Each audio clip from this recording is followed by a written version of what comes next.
ఒక మాట చెప్తున్నాడు. ఏమనంటే, మన యొక్క దేహమునకు వెలుగేంటి? మన దేహమునకు వెలుగు కన్ను. ఈ కన్ను చెడిపోయినదైతే దేహం అంతా ఏమవుతుంది అనమాట? చీకటమయమవుతుంది. హల్లెలూయా. మన దేహమునకు కన్ను ఎలాగైతే వెలుగో, ఈ భూమిపై ఉన్నటువంటి ప్రతి విశ్వాసి గంట దేవుడు ఒక ప్రవక్తను ఏం చేస్తాడంటే మనకు వెలుగుగా ఉంచాడంట. ప్రవక్తను ఎలాగుంచాడు? వెలుగు ఉంచాడు. అంటే మనకి ఆత్మీయ జీవితము లోతైన వేరుపారాలంటే, మనము దేవునితో సహవాసంలోనికి ఉండాలంటే, దేవుని యొద్ద నుంచి స్పెషల్ రెవల్యూషన్ అనేది ఒకరు రిసీవ్ చేసుకొని దానిని మనకు ఏం చేయాలన్నమాట? రివీల్ చేస్తూ ఉండాలి. స్పెషల్ రెవల్యూషను ఒకళ్ళు ఏం చేయాలి? రిసీవ్ చేసుకోవాలి, మనకి రివీల్ చేయాలి. అంటే మనకి ఆ దేవునికి మంచిగా దేవుడు ఏం చేస్తాడంటే ఒక ప్రవక్తను ఏం చేస్తాడనమాట? మనకి కన్నుగా ఉంచాడంట. హల్లెలూయా. అయితే ఈ కన్ను ఎప్పటి వరకు పనిచేస్తుందంటే, ఆ కన్ను ఏదైతే ఆశిస్తుందో మన దేహం అది ఆశించాలన్నమాట. ఆ కన్ను ఏదైతే చూడగలుగుతుందో మన దేహము దాన్ని చూడగలగాలి. అప్పుడే మనము మన దేహాన్ని ఈ చీకటిమయం కాకోకుండా కాపాడుకోవడానికి అవకాశము ఉంటుందన్నమాట. హల్లెలూయా. ఐజియా చాప్టర్ 29:10 చెప్తాడు, యెహోవా మీ మీద గాఢ నిద్రాత్మను కుమ్మరించున్నాడు, మీకు నేత్రములుగా ఉన్న ప్రవక్తులను చెడగొట్టి ఉన్నాడు, మీకు శిరస్సులుగా ఉన్న దీర్ఘదర్శులకు మోసుగు వేసి ఉన్నాడు. ఇక్కడ దేవునికి ఎంతో బాధ కలిగింది, ఎంతో వేదన కలిగింది. ఎందుకు బాధ, ఎందుకు వేదన అంటే, తన యొక్క ప్రజలను తన యొక్క బిడ్డలుగా చేసుకున్నటువంటి వాడు, తన యొక్క సొత్తుగా చేసుకున్నటువంటి వాడు, తనకు భార్యగా చేసుకున్నటువంటి వాడు ఏమనంటాడంటే యెషయా ప్రవక్త ద్వారా, నిన్ను కలుగజేసిన వాడు నీకు భర్త అన్నాడు. హల్లెలూయా. అంటే దేవుడు మన యొక్క ప్రతి అవసరతను తీర్చడానికి మనకు ఎలా ఉండాలనుకుంటున్నాడు అన్నమాట? శిరస్సుగా ఉండాలనుకుంటున్నాడు. యాక్చువల్గా చెప్పాలంటే హల్లెలూయా. మనకు భర్తగా ఉండాలనుకుంటున్నాడు అన్నమాట. భర్త యొక్క యాక్టివిటీస్ ఎలా ఉండాలంటే, భార్యను ప్రేమించాలి. ఏం చేయాలి? భార్యను ప్రేమించాలి. ఎలా ప్రేమించాలంటే, తన సొంత శరీరమునకు వల్లే. ఎవడైనా వాడి శరీరాన్ని గిల్లుకొని రక్కుకొని గాయాలు చేసుకుంటాడా? చేసుకోడు. అంటే భార్యని ఎంత ఇదిగా ప్రేమించాలంటే, తన శరీరమునకు దెబ్బ తగిలితే ఎంత బాధపడతాడో, ఎంత స్పాంటేనియస్గా రెస్పాండ్ అవుతాడో, అంతే విధంగా భార్య విషయంలో బాధపడాలి, స్పాంటేనియస్గా రెస్పాండ్ అవ్వాలి. అన్ని విషయాలలో తన సొంత శరీరము ఎలాగైతే తను కాపాడుకుంటూ, సొంత శరీరమునికి ఎలాగైతే మంచి మంచి వాటిని ఇస్తూ, దాన్ని ప్రేమిస్తూ, దాన్ని జాగ్రత్తగా చూసుకుంటాడో, అంతే జాగ్రత్త ఎవరిపై ఉండాలన్నమాట? భార్యపై ఉండాలి. ఎప్పుడైతే ఇది ఉంటుందో ఆ భార్య కూడా ఎవరి మాట వింటుందన్నమాట? భర్త మాట వింటుంది. హల్లెలూయా. భర్తకు లోబడుతుంది అన్నమాట. భర్తకు భార్య ఏం చేయాలన్నమాట? లోబడాలి. ఇక్కడ దేవుడు చెప్తున్నాడన్నమాట, మీ నేత్రములుగా నేను ఎవరి నుంచి చెప్తున్నాడన్నమాట? ప్రవక్తులను. మీకు శిరస్సులుగా ఎవరి నుంచి చెప్తున్నాడో?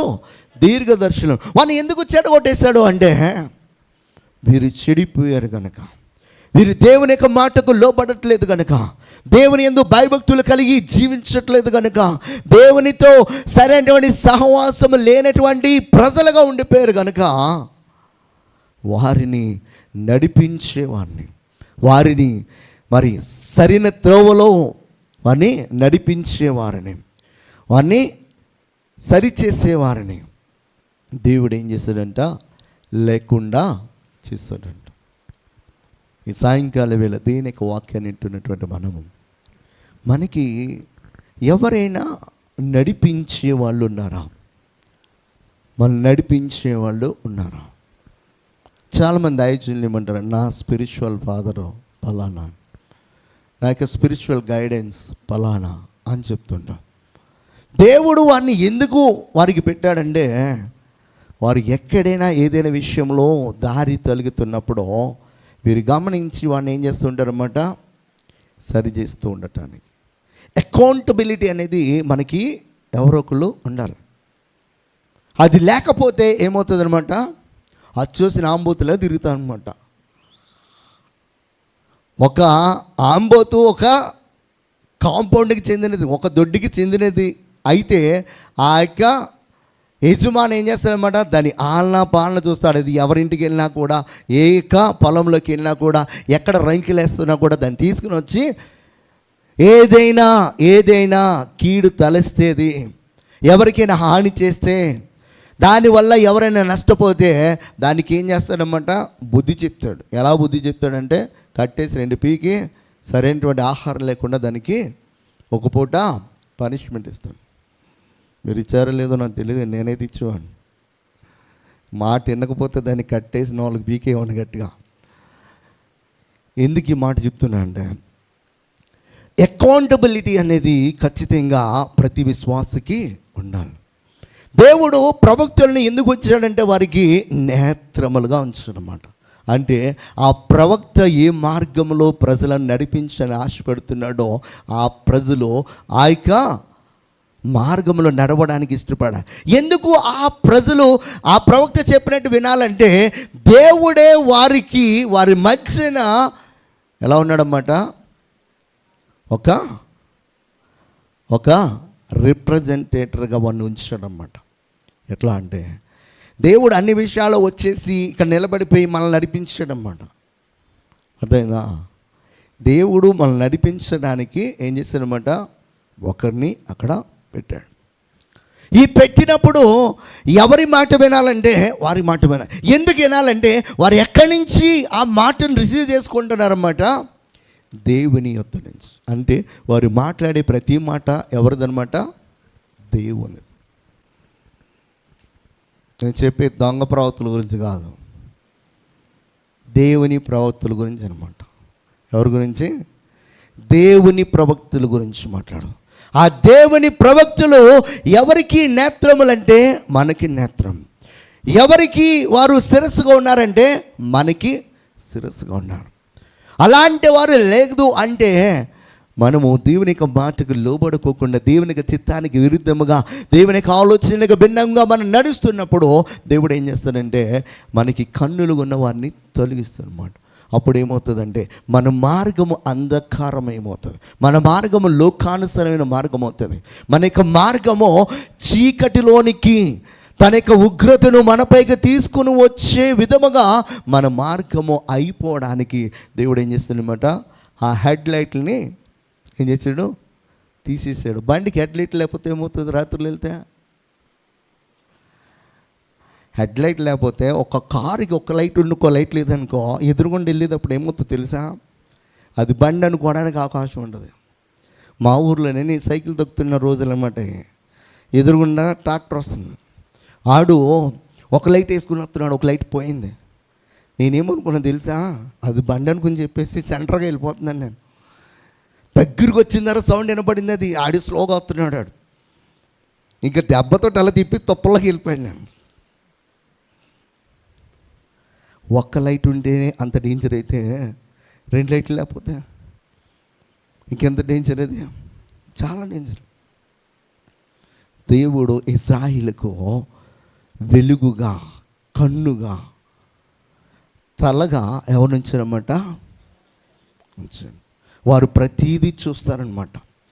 ప్రజలు ఏం చేస్తున్నారో చూస్తారు, రాజ్యంలో ఏం జరుగుతుందో వింటారు, రాజ్యంలో ఉన్నటువంటి ప్రజలు ఏ మార్గంలో నడుస్తున్నారో ప్రతీదీ వారి కన్నులు ఏం చేస్తుంటాయి అనమాట, చూస్తూనే ఉంటాయి. చెవులు ఏం చేస్తాయన్నమాట, వింటూనే ఉంటాయి. దేవుడు అందుకే వాడిని పెట్టాడు. యెహోవా కన్నులంట సమస్త భూమండలం అంతా, ఆ యూనివర్స్ అంతా కూడా ఏం చేస్తుంటాయంట, సంచారం చేస్తూ ఉంటాయంట. దీనికి వాక్యం చెబుతుంది. జకర్యా పుస్తకంలో 4వ అధ్యాయము 9-10 వచనాలు ఒకసారి చదువుదామా? మీరు త్వరగా చదవాలి, చాలా రిఫరెన్స్లు ఉన్నాయి. జెరుబ్బాబేలు చేతిలో ఈ మందిరపు పునాది వేసి ఉన్నవి.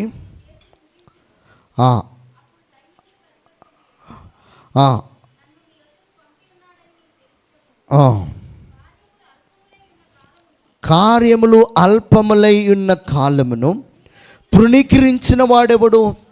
లోకమందంతడును సంచారము చేయు యెహోవా యొక్క 7 నేత్రములు జెరుబ్బాబేలు చేతిలో గుండె నూలుండుట చూసి, గుండె ఏంటంట? గుండు నూలుండుట. ఆ గుండు నూలుండుట ఏంటో తెలుసా? సిమెంట్ పని చేసే వాళ్ళకి తెలిస్తే, సిమెంట్ పని చేసే వాళ్ళకి వాళ్ళ దగ్గర గుండులా ఉంటుంది. అది సూదుగా ఉండి రౌండ్గా ఉండి తాడు తేలగలదు. దేనికి? కట్టేది తిన్నంగా ఉందా లేదని చెప్పేసి అదే దాంతో చూస్తారు తూకం. అది ఎవరి చేతిలో ఉందంట? జెరుబ్బాబేలు చేతిలో. జెరుబ్బాబేలు చేతిలో అది ఉండుట ఎవరు చూస్తున్నారో? యెహోవా కన్నులో. ఈ విషయాన్ని ఎవరికి దేవుడు బయలుపరుస్తున్నాడు? ప్రవక్తకు బయలుపరుస్తున్నాడు. ప్రవక్త ద్వారా ఎవరికి తెలియపరుస్తున్నాడు? ఇశ్రాయేలు సర్వ సమాజంతో. హల్లెలూయా, హల్లెలూయా.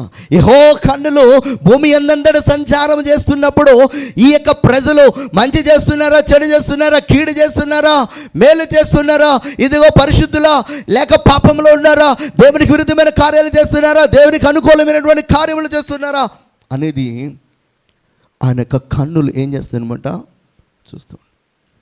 చూస్తున్నప్పుడు ఆయన కన్నులకు అసహ్యమైనది కనబడితే దేవుడు ప్రవక్తకు హెచ్చరిక వార్నింగ్ ఇస్తాడు. ప్రజలకి మనం అది సంతోషమైనది అయితే ఆ సంతోష వార్తను కూడా దేవుడు ఏం చేస్తాడన్నమాట? తెలియపరుస్తాడు. హల్లెలూయా. జెరుబ్బాబేలు ఎక్కడి నుంచి వచ్చాడంటే బబులోను దేశాన్ని నుంచి కొన్ని వందల కిలోమీటర్లు ప్రయాణం చేసి దేవుని యొక్క మందిరమును కట్టాలని ఎంత యాంగ్జైటీతో వచ్చాడో తెలుసా?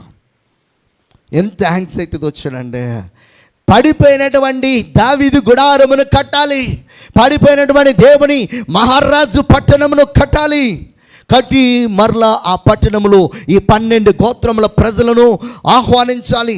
ఈ యొక్క మందిరము నిత్యము దేవునికి స్తుతులు చెల్లించే విధముగా, నిత్య బలి అర్పణ జరిగే విధముగా, ఇదిగో ఆయన యొక్క ప్రత్యక్షత ఇక్కడ దిగి వచ్చే విధముగా నేను దాన్ని మరలా తిరిగి కట్టాలని 70 సంవత్సరాలు అయిన తర్వాత ఆ యొక్క బబులోని దేశాన్ని నుంచి ఇజ్రాయెల్ దేశానికి వచ్చాడు.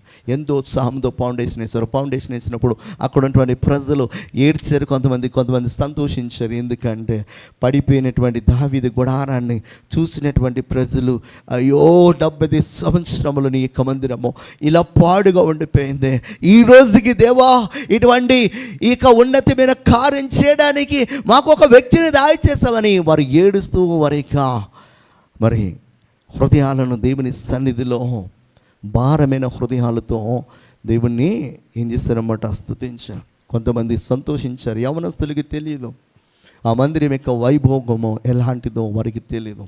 వారందరూ సంతోషించారు. అందరూ కూడా దేవుని యొక్క మందిరమును కట్టడానికి ఫౌండేషన్ వేసి మందిరము కడుతున్నప్పుడు శత్రువులు ఆలోచన చేత 2 సంవత్సరాల తర్వాత పని ఆగిపోతే మరలా దాన్ని కట్టడానికి జెరుబ్బాబేలు ప్రయత్నం చేస్తున్నప్పుడు దేవుని యొక్క కన్నులు చూస్తున్నాయి అన్నమాట. ఎవరిని చూస్తున్నాయి? జెరుబ్బాబేలుని చూస్తున్నా. దేవుని కన్నులు చూస్తూ ఉన్నాయి. మనం ఏం చేస్తున్నామో దేవుని యొక్క పని చేస్తున్నప్పుడు మనం చూసి ఆయన సంతోషిస్తాడు. ఆయన దేవుని యొక్క కార్యములు మనం చేస్తున్నప్పుడు ఆయన చూసి సంతోషిస్తాడు. ఆయన దానిని కొన్నిసార్లు మనకి తెలియపరుస్తాడు. తెలుసా? ఎలా తెలియపరుస్తాడంటే కళ్ళ ద్వారా దర్శనముల ద్వారా తెలియపరుస్తాడు. కొన్నిసార్లు కొన్ని వాక్యము ద్వారా మనతో మాట్లాడి మనను ఆయన ఏం చేస్తాడన్నమాట? బలపరుస్తుంటాడు. కొన్నిసార్లు కొంతమంది సావుకుల ద్వారానే మాట తెలియపరుస్తాడు. కొన్నిసార్లు సావుకుల ద్వారానే తెలియపరుస్తాడు. హల్లెలూయా, హల్లెలూయా. ప్రోవెబ్స్లో చెప్తాడు ఏమనంటే 15:3 యెహోవా కన్నులో ప్రతి స్థలం మీద నుండును చెడ్డవారిని మంచివారినవి చూచుచును. ప్రతి స్థలము పైన నన్ను చూడట్లేదు అనుకోవడానికి ఛాన్స్ లేదనమాట. యెహోవా కన్నులకు మరుగైనది ఏది లేదు. మనం పాడుతుంటాం ఓ పాట, ఆకాశముకి ఎక్కిపోయినా అక్కడ నీవున్నావు, పాతాళముకు పోయినా అక్కడ వేకువరెక్కలు ధరించి సముద్ర దిగంధములోనికి వెళ్ళినా అక్కడ నువ్వు లేని చోటే లేదు. ఆయన లేని చోటే లేదు, ఆయన చూడని స్థలమే లేదు. ఆయన ప్రతి ఒక్కరి హృదయ అంతరంగమును తేరి చూస్తున్నటువంటి గొప్ప సర్వశక్తి గల దేవుడు అనమాట. హల్లెలూయా. ఇక్కడ చెప్తుండే యెహోవా కన్నులంట ప్రతి స్థలం మీద నుండును చెడ్డవాడిని మంచివాడిని చూస్తూనే. కొన్నిసార్లు చెడ్డవారు చెడ్డ కార్యములు చేస్తూ దేశానికి మనుషులకు ద్రోహం చేస్తున్నప్పుడు మనకు కోపం వచ్చేస్తుంది. కొన్నిసార్లు దేవా ఎందుకు నువ్వు చూడట్లేదు అనుకుంటాం. ఆయన చూస్తాడు. చూసే దేవుడు ఆయన చూసి మనకులాగా వెంటనే రియాక్ట్ అయిపోయి మనకులాగా వెంటనే కోపాన్ని చూపించే దేవుడు కాదనమాట. హల్లెలూయా. ఆయన కోపము ఎంతసేపు ఉంటుంది? క్షణమాత్రమే. ఆయనకి దయ ఆయుష్కాలము. మన యొక్క ఆయుష్కాలం అంతా కూడా ఆయన ఏం చూపిస్తాడనమాట? దయ చూపిస్తానంటాడు. హల్లెలూయా. జెర్మియా చెప్తాడు చాప్టర్ 16:17 ఏలయనగా వారు పోయిన త్రోవలన్నిటి మీద దృష్టించుతుని ఏది నా కన్నులకు మరుగు కాలేదు, వారి దోషమును నాకు మరుగై ఉండదు. ఏం చెప్తున్నాడు? వారు పోయిన త్రోవలన్నిటి మీద దృష్టి నిలిపాడంట. ఈ లెక్కనే ఇశ్రాయేలు ఆ 40 సంవత్సరాలు ఎన్నిసార్లు దేవునికి వ్యతిరేకంగా తిరుగుబాటు చేశారో, ఎన్నిసార్లు దేవునికి వ్యతిరేకంగా మాట్లాడారో, ఎన్నిసార్లు వారు వెనకకి వెళ్ళిపోదామని చెప్పేసి ఒక నాయకుని పెట్టుకొని వెనుకకు అడుగులేశారో, ఇవన్నీ కూడా చూసింది దేవుడు. ఆ సందర్భాలలో దేవుడు కనుక రియాక్ట్ అయితే ఏం చేయాలి? వాళ్ళని దినం చేశారు. ఏం చేశారు? మన లెక్క ప్రకారం అయితే ఏం చేయాలి? దినం చేశారు. దినం చేశాడా? కొన్నిసార్లు నాకు కూడా కోపం వస్తుంది, ఇటు దినం ఎప్పుడు చేస్తావు అన్నట్టుగా చూస్తాను. ఎందుకు ఈ మాట చెప్తున్నా మనం రియాక్ట్ అవుతాం, ఆయన రియాక్ట్ అవ్వడం అంత స్పాంటేనియస్గా. ఎందుకు అంటే ఆ దుర్మార్గుడిని కూడా, దేవునికి ద్రోహం చేసే వ్యక్తిని కూడా, ప్రజలకు ద్రోహం చేసే వ్యక్తిని కూడా దేవుడు ఏం చేయాలని ఆలోచన చేస్తాడంటే వాడిని కూడా తన దగ్గరికి చేర్చుకోవాలని, వాడిని కూడా మంచివాడిగా మార్చాలని, వాడిని కూడా సన్మార్గంలోనికి నడిపించాలని చెప్పేసి దేవుడు ఆయా స్థలాలలో ఉన్నటువంటి తన ప్రవక్తలను ఎక్కడికి పంపిస్తాడో తెలుసా? ఆ దుర్మార్గపు చర్య చేస్తున్నటువంటి ఆ రాజు దగ్గరికి పంపిస్తాడు, ఆ నాయకుడి దగ్గరికి పంపిస్తాడు, ఆ వ్యక్తి దగ్గరికి పంపిస్తాడు. బైబిల్ గ్రంథంలో అనేక మార్లు దేవునికి వ్యతిరేకంగా నడిచినటువంటి రాజుల యొద్దకు అనేక మంది ప్రవక్తలను దేవుడు పంపించాడు. మన దగ్గరికి కొన్ని విషయాలే మన దగ్గరికి వచ్చినాయి, కొంతమంది ప్రవక్తల గురించి మన దగ్గరికి వచ్చినాయి. ఇంకా మనం చెప్పాలంటే ఆయా కాలాలలో అనేక మంది ప్రవక్తలను దేవుడు వారి యొద్దకు పంపించాడు, వారితో మాట్లాడాడు, వారిని సరిచేయడానికి ప్రయత్నం చేశాడు. అయితే వారు సరిచేయబడ్డానికి ఇష్టపడలే, ఆ మార్గంలో వెళ్ళడానికి ఇష్టపడలే. యోబు గ్రంథంలో చెప్తాడు 34:21 ఆయన దృష్టి నరుల మార్గముల మీద నుంచబడి ఉన్నది, ఆయన వారి నడకలన్నీ కనిపెట్టి చూచుచున్నాడు. దుష్క్రియలు చేయవారు దాగుకొనుటకు చీకటి అయినను మరణాంధకారమైనను లేదు. దుష్క్రియలు చేయవారు దాగుకొనుటకు చీకటి అయినను మరణాంధకారమైనను లేదు అని చెప్పేసి యోబు భక్తుడు చెప్పినాడు. అంటే యెహోవాకు తెలియకోకుండా మనం దాగుకొని చేసే ఏ పని కూడా ఉండదు.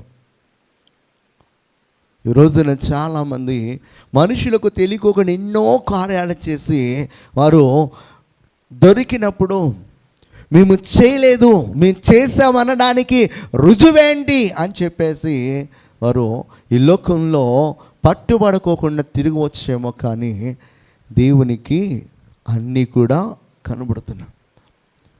ఒక సీసీ కెమెరా ఇక్కడ ఫిక్స్ చేస్తే మనము చేసే ప్రతి పని, మనము అల్లల్లాడే ప్రతి మూమెంటు కూడా సీసీ కెమెరా ఏం చేస్తుంది? యెహోవా కన్నులు బట్టే సీసీ కెమెరా వచ్చింది. హల్లెలూయా, హల్లెలూయా. సీసీ కెమెరా ఒక ప్రాంతాన్ని మాత్రమే కవర్ చేస్తుంది, కానీ దేవుని యొక్క కన్నులు ఒక ప్రాంతాన్ని కాదు, బయటికి కనిపించే మనిషిని యొక్క యాక్టివిటీస్ మాత్రమే కాదు, అంతర్గతముగా లోపల మనిషి ఏదైతే ఆలోచన చేస్తున్నాడో అది కూడా ఆయన ఏం చేస్తాడన్నమాట, గ్రహిస్తున్నాడు ఆయన. హల్లెలూయా. ఈ రోజున చాలా టెక్నాలజీ ఇంప్రూవ్ అయిపోయింది. బ్రెయిన్లో మనకి ఏమేమి యాక్టివిటీస్ ఉన్నాయో, ఏమేమి ఆలోచనలు, వాటిని కూడా ఈ రోజున బయటికి తీసుకుని వచ్చే టెక్నాలజీ ఉంది. ఈ టెక్నాలజీ ఎక్కడి నుంచి ఉందంటే దేవుని యొక్క శక్తిలో ఉంది. ఎప్పటి నుంచి ఉందంటే అది ఎప్పటి నుంచో ఉంది. యెహోవా కన్నులో మన యొక్క హృదయ అంతరంగములో ఉన్నవి చూస్తున్నాయి. మనం బయటికి మాట్లాడేది చూస్తున్నాయి, మనం బయట నడిచేవి చూస్తున్నాయి, మనం చేసే ప్రతి పనిని ఆయన యొక్క కన్నులు చూస్తున్నాయి. ఆయన కన్నులకు కనిపించినటువంటి చీకటి మరణాంధకారమైనను ఏది కూడా లేదు, ఇది కూడా లేదు అని చెప్తున్నాడు. దేవుని యొక్క వాక్యాన్ని వింటున్నటువంటి మనం గ్రహించాల్సింది ఏంటంటే దేవుని యొక్క కన్నులు అంత పవర్ఫుల్. అదే పవర్ దేవుడు ఎవరికి ఇచ్చాడనమాట? ప్రవక్తకి ఇచ్చాడు. ఆ ప్రవక్త కూడా ఏం చేస్తాడో తెలుసా? అలాగే చూస్తాడు. ఒక రాజ్యంలో, ఒక పట్టణంలో ఒక ప్రవక్తను దేవుడు పెట్టాడంటే ఆ ప్రవక్త ఇంటిలో ఉండి కూడా ఆ రాజ్యంలో రాజు ఏం చేస్తున్నాడో, ఏమి ఆలోచన చేస్తున్నాడో, ఏమి చేయబోతున్నాడో ముందుగానే గ్రహించి ఆ ప్రవక్త ఎద్దుకు వచ్చి అతనికి హెచ్చరిక చేసేవాడుగా ఉన్నాడు. ఒకవేళ ఆ రాజ్యంలో ఉన్నటువంటి రాజు తప్పిదం చేస్తే ఆ రాజుని సరిచేయడానికి తన తప్పిదం తర్వాత వచ్చి కూడా తనని హెచ్చరిక చేసేవాడు ఉన్నాడు. బైబిల్ గ్రంథంలో ఇలాంటి మనకి ఎన్నో ఎగ్జాంపుల్స్ ఉన్నాయి. ఎలీషా, సిరియా రాజులు, సిరియా సైన్యము చేస్తున్నటువంటి ఆలోచనలను ఎక్కడుండి వింటున్నాడో తన స్థలములో నుంచే వింటున్నాడు, తన స్థలములో నుంచే చూస్తూ ఉన్నాడు. సిరియా సైన్యము ఇశ్రాయేలు రాజ్యం పైకి దండెత్తి వస్తున్నారు, ఎంత సమూహం వస్తుంది, ఎలా వస్తున్నారో అదన్నీ కూడా చూస్తూ ఉన్నాడు ఆయన. వారు మాట్లాడుకునేటువంటి మాటలన్నీ కూడా వినగలుగుతున్నాడు ఆయన. అంటే దేవుడు ఇశ్రాయేలు ప్రజలకు కన్నులుగా, నా కన్ను మీరు ఎలాగ చూడలేరు మీరు, కానీ మీకు కన్నుగా, మీ ముందు కనబడే కన్నుగా నేను ఎవరి నుంచి అని చెప్తున్నాడు అన్నమాట? ప్రవక్త నుంచి అని చెప్తున్నాడు. అతన్ని చూసి మీరు భయపడాలి, అతన్ని చూసి మీరు నేర్చుకోవాలి, అతను ఏ త్రోవలో మిమ్మల్ని వెళ్ళమని ఆయన సజెస్ట్ చేస్తున్నాడో, మాట్లాడుతున్నాడో ఆ మార్గంలో వెళ్ళడానికి మిమ్మల్ని మీరు సరి చేసుకోవాలి, విధేయత చూపించాలని చెప్పేసి దేవుడు ఏం చేస్తున్నాడన్నమాట? ఆ ప్రవక్తను ఇశ్రాయేలుకు కన్నుగా ఉంచాడు, ఇశ్రాయేలుకు శిరస్సుగా ఉంచాడు. మన శిరస్సు చెప్పినట్లుగా మన దేహం అంతా కూడా ఎలాగైతే వింటుందో ఆ ప్రవక్త చెప్పినట్లుగా అందరూ కూడా వినాలని చెప్పేసి దేవుడు ఆ ప్రవక్తలను కన్నుగా, శిరస్సుగా ఉంచడం జరిగింది. హల్లెలూయా. మీకా ప్రవక్త అంటున్నాడు, 3వ వచనం, నేనిలాగూ ప్రకటించితిని, యాకోబు సంతతి యొక్క ప్రధానులారా, ఇశ్రాయేలు అధిపతులారా ఆలకించుని, న్యాయము ఎరిగిండుట మీ ధర్మమే కదా. మీకా ప్రవక్త చెప్తున్నాడు ఇశ్రాయేలుతో. దేవుడు ఏదైతే చెప్పమని చెప్తున్నాడో దాన్ని చెప్తున్నాడు. నేను ఇలాగో ప్రకటించింది, యాకోబు సంతతి యొక్క ప్రధానులారా, ఇశ్రాయేలు అధిపతులారా ఆలకించండి. ప్రధానులుగా ఉన్నటువంటి మీరు, ఇశ్రాయేలుకు అధిపతులుగా ఉన్నటువంటి మీరు ధర్మము న్యాయము ఎరిగిండుట మీ యొక్క ధర్మము. ఈరోజు నీతిని తప్పి, న్యాయమును తప్పి అధర్మముగా నడుస్తున్నారా? దేవుడు చూడట్లేదు అనుకుంటున్నారా? ఇదిగో దేవుని యొక్క కన్నులు చూస్తున్నాయని చెప్పేసి ఆ ప్రవక్త వచ్చి వాడిని హెచ్చరిక చేసేవాడు. దేవుని యొక్క దృష్టికి మీరు నీతిగా, న్యాయముగా, యథార్థముగా ప్రవర్తించట్లేదని చెప్పేసి ఆ ప్రవక్త వచ్చి హెచ్చరిక చేసేవాడు. ఈ రోజున సంఘంలో ఉన్నటువంటి సేవకుని అలాగే ఉంచాడు. మన యొక్క ప్రతి మూమెంట్ని కూడా దేవుడు ఎరిగి ఆ సందర్భాలలో ఆ సంఘంలో ఉన్నటువంటి బిడ్డలతో మాట్లాడడానికి దేవుడు ఇస్తాడు ఆ ఆదివారం రోజున ఆ మన్నాను. అయితే విని గ్రహించినటువంటి వారు, విని సరి చేసుకున్నటువంటి వారు, విని ఆ యొక్క మాటల ప్రకారం నడుస్తున్నటువంటి వారు ఖచ్చితంగా దీవించబడతారు, ఖచ్చితంగా దీవించబడతారు. ఇశ్రాయేలు ప్రజలకు అదే ప్రకటిస్తూ వచ్చాడు. విని సరి చేసుకున్నటువంటి వారు బ్రతికారు. విని సరి చేసుకున్నటువంటి వారు చక్కగా ఎలాంటి యుద్ధాలు వచ్చినా, ఎలాంటి ఉగ్రత వచ్చినా వారికి ఎలాంటి ఇబ్బంది కలుగుకోకుండా బ్రతకగలిగారు. నెబుకద్నెజరు 3 సార్లు దండెత్తినప్పుడు సజీవులుగా వెళ్ళలేదా కొంతమంది? దేవుడు ఏం చెప్పాడు? ఈ పట్టణాన్ని విడిచిపెట్టి వెళ్ళొద్దు అన్నాడు. నేను చెప్పిన మాట ఏనండి, మీరు సరెండర్ అవ్వండి అన్నాడు. ఎవరికి? నెబుకద్నెజరుకి సరెండర్ అవ్వమని చెప్పాడు ఆయన. సరెండర్ అవ్వకుండా మీరు తిక్క పనులు చేస్తే మీ తిక్కంతా తీరిపోతుందని చెప్పాడు ఆయన. విని దేవుడు చెప్పినటువంటి మాట ప్రకారం చేసినటువంటి వారు చక్కగా వారి యొక్క ఆస్తులను, వారి ప్రాణాన్ని, వారికి ఉన్న వాటిని అన్నిటినీ కూడా కాపాడుకోగలరు. దేవుని యొక్క వాక్యం ఏం చెప్తుందో తెలుసా? నీ ప్రక్కన 1000 మంది పడినా, కుడి పక్కన 10,000 మంది కూలినా అపాయం నీకు రాదు. ఎప్పుడు రాదంటే దేవుని యొక్క మాట వినినప్పుడు, దేవుని యొక్క మాట ప్రకారము నువ్వు చేసినప్పుడు. ఎన్ని ఉపద్రవాలు భూమిపైన, ఎన్ని కరువులు రాని, ఎన్ని ఖడ్గాలు రాని, ఎంతమంది భయంకరమైనటువంటి దుర్మార్గులు నీ పైకి దండెత్తి రావాలని చూడని నీకు అపాయం ఏమీ రాదు. వారి కన్నులకు నిన్ను కనపడుకోకుండా కళ్ళు ఎదురుగా ఉన్నప్పటికీ కూడా ఏం చేస్తాడో తెలుసు దేవుడు? దాచేస్తాడు. ఎలీషాను పట్టుకోవడానికి సిరియా రాజు సైన్యం అంతా వచ్చింది. అయితే ఆ సైన్యమునకు ముందు మాట్లాడుతున్నాడు. ఎలాగా నా అలాగా మాట్లాడుతుంటే వాళ్ళకి తెలిసిందా? మాట్లాడుతుంది ఎలీషా అని తెలిసిందా? తెలియలే. ఎలీషా చెప్పినట్టు చేసేస్తారు.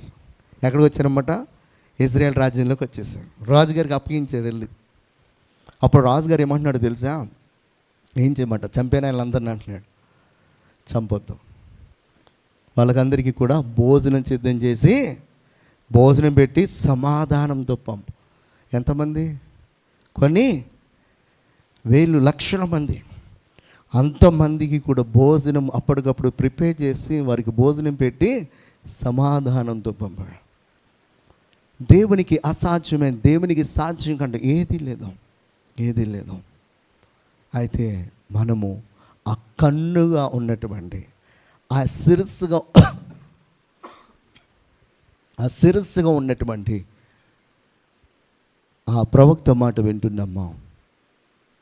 దేవుడు మనకి కన్నుగా ఇచ్చాడు. హల్లెలూయా, హల్లెలూయా. హోషేయ చెప్తాడు 5వ అధ్యాయం 1వ వచనం, యాజకులారా నా మాట ఆలకించుడి, ఇశ్రాయేలు వారులారా చెవిని పెట్టి ఆలోచించుడి, రాజసంతతి వారులారా చెవికి ఆలకించండి. మీరు మిస్పా మీద ఉరిగాను, తాబోరు మీద వలగాను ఉన్నారు గనుక మిమ్మును బట్టి ఈ తీర్పు జరుగును. దేవుడు హోషేయ ప్రవక్తతో చెప్తున్నాడు. ఎవరితో చెప్తున్నాడు? ప్రధానులతో చెప్తున్నాడు, ఇశ్రాయేల్ అధికారులతో చెప్తున్నాడు, యాజకులతో చెప్తున్నాడు, ఇశ్రాయేల్ ప్రజలందరితో కూడా చెప్తున్నాడు, రాజ సంతతి వారందరితో కూడా చెప్తున్నాడు. ఏమనంటే చెవికి ఆలకించండి, చెవికి ఆలకించండి. దేవుడు తన ప్రవక్తను ఒక మాట మాట్లాడమని పంపించాడంటే ఆ దేశంలో ప్రతి పౌరుడికి అన్నమాట, రాజుకి, మంత్రులకు, అధికారులకు, యాజకులకు, పెద్దలకు, అక్కడ ఉన్నటువంటి ప్రజలు అందరికీ కూడా సంఘానికి దేవుడు ఒక మాట ఇస్తున్నాడు. సంఘంలో ఉన్నటువంటి పెద్దలకు, సంఘంలో ఉన్నటువంటి విశ్వాసులకు, ఇంకా ఇంకా ఇంకా ఇంకా గ్రూపులన్నిటికీ అన్నమాట, అందరికీ దేవుడు మనల్ని ప్రేమించి ఆ ప్రవక్తలను మనకి కన్నులు గుంచి మనలను సరి చేస్తున్నటువంటి గొప్ప దేవుడు. దానియేలు గ్రంథంలో ఒక సందర్భం చదివేసి మనం ముగిందాం, ఇంకా ఉన్నాయి కానీ సమయం సరిపోదు. 5వ అధ్యాయము 10-11 వచనం చూద్దాం ఒకసారి. రాజునకును అతని అధిపతులకును జరిగిన సంగతి రాణి తెలుసుకొని విందు గృహమునకు వచ్చి ఇట్లనెను, రాజు చిరకాలము జీవించునుగాక, నీ తలంపులు నిన్ను కలవరపరచనీయకము, నీ మనసు నిబ్బరముగా నుండనిము. నీ రాజ్యములో ఒక మనుషుడున్నాడు, అతడు పరిశుద్ధ దేవతలు ఆపగలవాడు. నీ తండ్రి కాలములో అతడు దైవ జ్ఞానము వంటి జ్ఞానమును బుద్ధియు తెలివియు గలవాడై ఉండుట నీ తండ్రి కనుగొనెను గనుక నీ తండ్రి అయిన నెబుకద్నెజరు సగుణగండ్రకును గారడి విద్య గల వారికి కల్దీలకును జ్యోతిష్కులకును పై అధిపతిగా అతన్ని నియమించాను. దేవునికి స్తోత్రం. ఒక బానిస బబులోను దేశానికి వెళ్ళినప్పుడు, ఆ బానిస దేవుని యొక్క మాట వినినప్పుడు, ఆ బానిస దేవుని యొక్క చిత్తమును నెరవేర్చినప్పుడు బానిసగా దేవుడు ఉంచలే, ఆ దేశంలో ప్రధానిగా దేవుని మరి చిత్తమును నెరవేర్చేవాడు ఉన్నాడు కనుక ఆ రాజ్యం అంతా కూడా ఈ దానియేలు చేతిలోనికి వెళ్ళింది. ఎవరి చేతిలోకి వెళ్ళింది? ఎలాగో చెప్పంటారా? నెబుకద్నెజరు తీసుకునే ఆలోచన అంతా కూడా ఎవరిని సంప్రదించాల్సి వస్తుంది అనమాట. ఎవరిని సంప్రదించాల్సి వస్తుంది? దానియేలుని. ఈ రోజున మన దేశ ప్రధాని కావచ్చు, చీఫ్ మినిస్టర్స్ కావచ్చు, వారు తీసుకునే ఆలోచన అన్నీ కూడా ఎక్కడి నుంచి వస్తాయో తెలుసా? బ్యాక్గ్రౌండ్లోంచి వస్తాయి. బ్యాక్గ్రౌండ్లో ఎవరుంటారు చెప్పాలి? ప్రభుత్వాన్ని నడిపించడానికి సలహాదారులు ఉంటారు. ప్రభుత్వాన్ని నడిపించడానికి సలహాదారులు ఉంటారు. ఈ సలహాదారుల ఆలోచన ఏం చేస్తాడన్నమాట? ఈయన పవర్ ఉపయోగించి నడిపిస్తాడు. తనకు తానుగా ఒక్కడే డెసిషన్ తీసుకోడు. నెబుకద్నెజరుకి ఎలాగున్నాడంటే ప్రధానమంత్రిగా, సలహాదారుడిగా నెబుకద్నెజరు తీసుకునే ప్రతి ఆలోచన వెనుక ఎవరి ఆలోచన ఉంటుందన్నమాట? దానియేలు ఆలోచన. ఆ దానియేలు వెనక ఎవరున్నారన్నమాట? దేవుడు ఉన్నాడు. నెబుకద్నెజరు దానియేలు ముందు సాగిలపడి 2వ అధ్యాయం 46-47 వచ్చిన అంతట రాజగ నెబుకద్నెజరు దానియేలుకు సాష్టాంగ నమస్కారము చేసి అతని పూజించి నైవేద్య ధూపములు అతనికి సమర్పింపనాజ్ఞాపించెను. మరియు రాజు ఈ మర్మమును బయలుపరచుటకు నీవు సమర్థుడవైతివే. నీ దేవుడు దేవతలకు దేవుడును రాజులకు ప్రభువును మర్మములు బయలుపరచు వాడిని ఉన్నాడని దానియేలుకు ప్రత్యుత్తరం ఇచ్చాను. హల్లెలూయా.